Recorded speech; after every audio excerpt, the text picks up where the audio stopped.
Setiap timnas Indonesia mau main, kenapa selalu bermunculan sih komentar-komentar negatif tentang timnas? Nggak pernah dapat juara lah, mainnya gitu-gitu aja, kebanyakan permintaan lah, dan yang paling sering adalah tentang banyaknya pemain keturunan yang dianggap naturalisasi. Emangnya pemain keturunan beda sama naturalisasi?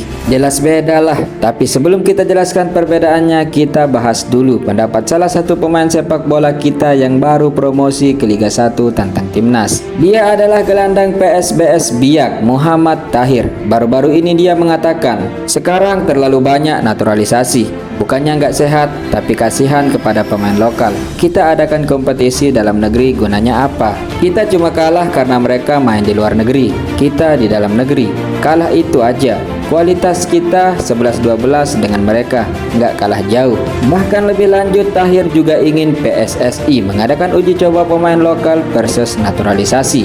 Coba aja PSSI bikin uji coba antara lokal kontra naturalisasi. Saya yakin menang karena kebanggaan lambang Garuda di dada, ujar Muhammad Tahir dalam sebuah podcast. Nggak salah sih kasih kritik, tapi kenapa nggak asah kemampuan saja jadi lebih baik, supaya tidak gagal lagi jika suatu saat dipanggil oleh timnas. For your information, Muhammad Tahir pernah hampir membela timnas 2019, tapi gagal. Oke, sekarang kita bahas perbedaan naturalisasi dengan pemain keturunan. Naturalisasi merupakan salah satu proses yang dilakukan oleh warga asing agar menjadi warga negara Indonesia yang sah di mata hukum. Sedangkan pemain keturunan adalah pemain sepak bola yang memiliki darah Indonesia dari salah satu orang tuanya atau kakek dan neneknya. Jadi mereka memiliki hak yang sama seperti putra-putri Indonesia lainnya.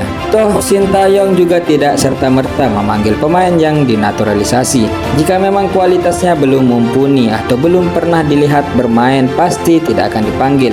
Contohnya saja Cirus Margono. Jadi ayolah kita berikan dukungan penuh kepada timnas Indonesia, baik level usia maupun senior. Jangan jadikan adanya pemain naturalisasi atau pemain keturunan hambatan, tapi jadikan motivasi untuk berkembang lebih baik lagi. Dengan dukungan semua lapisan masyarakat Indonesia, pasti timnas Indonesia akan memberikan prestasi dan mengharumkan nama Indonesia suatu saat nanti. Semangat timnas Indonesia!